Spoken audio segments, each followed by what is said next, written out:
This video is done in conjunction with the David Horowitz Freedom Center and StopK12indoctrination.org. That's stop, the letter K, 12indoctrination.org. Click the link in the description box to find out how you can fight K-12 indoctrination in our public schools. What's up guys, Sean here, and today we have to talk about indoctrination in Philadelphia's K-12 education.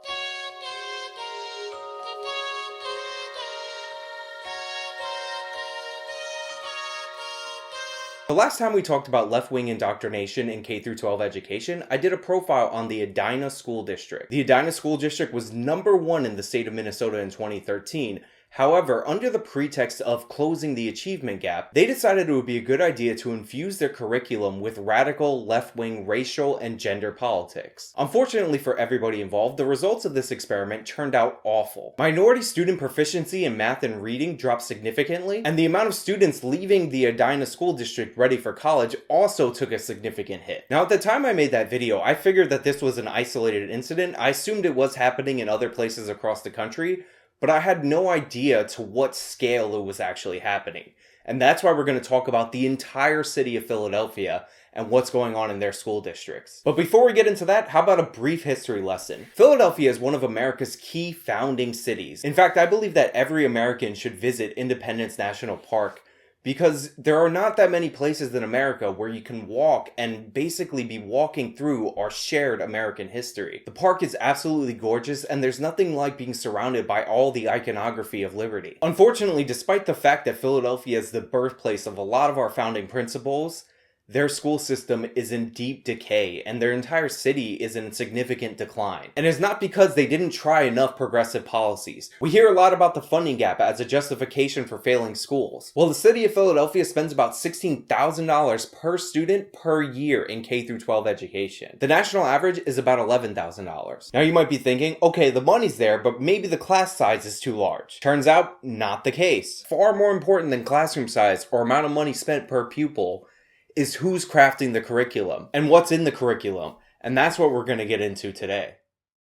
In 2014, as an offshoot of the Philadelphia Federation of Teachers, an organization called the Working Educators was formed. Now, working educators consist of teachers, nurses, school psychologists, support staff, guidance counselors, and librarians. Now, the reason I want to highlight who forms this group is because a lot of times when we talk about teachers' unions, people tend to focus on the teachers part of it. But in reality, a teachers union consists of a broad swath of professions that work in the school system. And the reason for that is because that's how machine politics tends to work. You see, you get a big organization, they put politicians in power.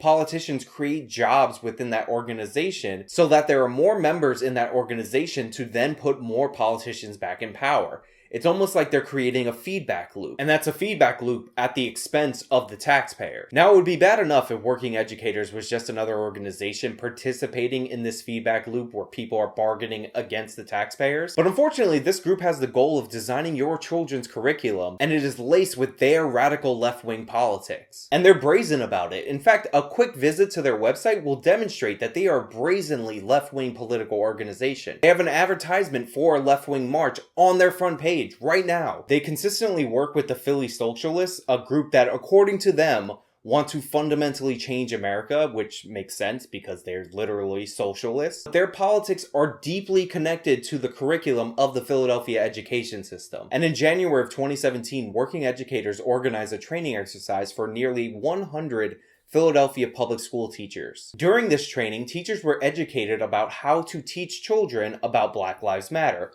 And in fact, they were encouraged to wear Black Lives Matter t-shirts into the classrooms where they were teaching. Now, you guys might be thinking, hey, look, I'm sure these teachers were like on the upper echelon, maybe 11th graders, maybe 12th graders, and this was probably just like a current events thing. And it didn't really affect the full K-12 education system. Well, if you think that, turns out you would be 100% incorrect in that regard. They did have different programs for older students and younger students.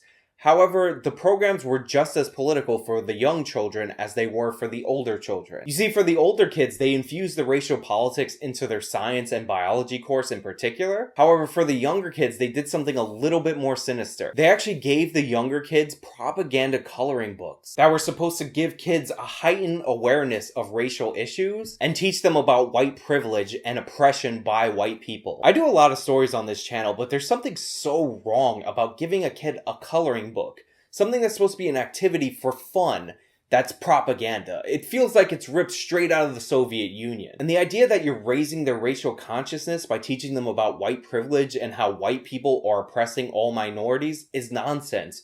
You're creating hatred, and you're laying the groundwork for racial bullying. Now, working educators is just one aspect of this problem. There's another organization in Philadelphia that's even more pervasive in my opinion, and that's called Need and Deed. Need and Deed is active in about 60 public schools in the city of Philadelphia, and they consider themselves pioneers in what they call service learning. Now, I'm gonna give you one chance to guess what you think service learning is. If you guessed left-wing activism, pat yourself on the back because you got it right. Need and Deed has students go out and work with activist organizations for grades. They do presentations that are anti-Second Amendment. They do presentations that are radically pro-environmentalists. But worst of all, in my opinion, there's a Need and Deed project where they send kids a list of heroic women that they have to do a profile on. And the profile is supposed to cover their struggles and their virtues. And you're supposed to do a report on how these heroic women overcame racism, sexism, homophobia, and became upstanding citizens. Now that might sound like a pretty innocuous project on its own, but after going through the list of women, nearly all of them are radical leftists, Marxists, communists, socialists. And to give you an example about the kind of people that the 8th graders in Philadelphia public schools are given as examples to look up to, I decided to pick out one person from their list. And that person is Wagari Mati. And the reason this person stuck out to me amongst all the other leftists is because this woman actually said that white men created AIDS to kill off all African Americans. This is who the children in 60 schools inside the city of Philadelphia are being taught is a hero, somebody to look up to, somebody to emulate. A woman who believes that AIDS was invented by genocidal whites to kill African Americans. Look, I can go through example after example of radical left-wing politics being taught in schools to children, but we need to get into these numbers because, as I said before, I may not like the infusion of politics in schools, but if the scores are high and the students are more engaged, maybe I could tolerate it. But we know the scores aren't high.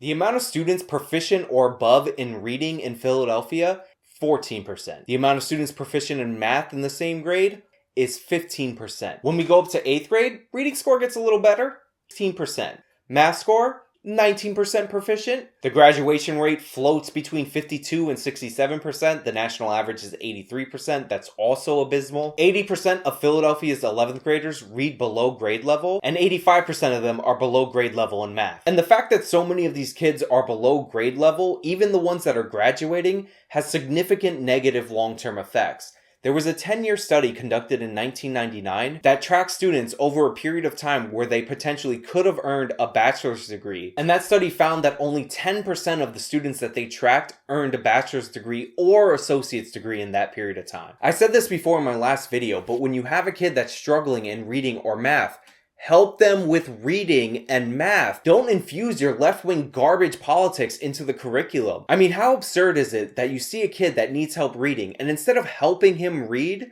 you tell him that the reason he can't read is because white supremacy dominates America. Look, I just laid a lot of negativity on you guys, and I'm sorry, but the story is not only that bad, but significantly worse than I can express in this video. However, there is a solution to at least one of the problems facing the schools in Philadelphia. Right now, there's a proposal in the state legislature in Philadelphia, and this proposal is a code of ethics and professional responsibility for educators in K-12 public schools. And essentially, the aim of this bill is to get rid of what we're seeing in Philadelphia's education system. No more indoctrinating children with radical left-wing politics on the taxpayer's dime in our public school system. It bars teachers from partisan advocacy in the classroom. classroom. It bars teachers from segregating students and lesson plans based on race. It bars teaching students ridiculous ideas like the reason that they are failing is due to a system designed to privilege white students over black students. Look, I read through this plan and I can confidently say it's something that I can get behind. It's not something that flat out bans all political discussion in the classroom, but what it does ensure is that students are not punished for taking an unpopular position in the classroom. It makes sure that teachers cannot just give students assignments that are blatantly political activism. The reason I can get behind something like this is because it encourages critical thought, not conformity. One of the worst things that you can do to a young student is punish them for being curious, to not arm them with the tools necessary to reason. So if you're somebody who cares about the issues I talked about in this video, look over this code of ethics and see if it's something that you can get behind. Anyway, that's all I really have for you guys today. Thank you so much for watching. If you like this video, then please show me by leaving a like, subscribe for more content, follow me on all my social media. This has been me talking about indoctrination in the city of Philadelphia's public education. Till next time.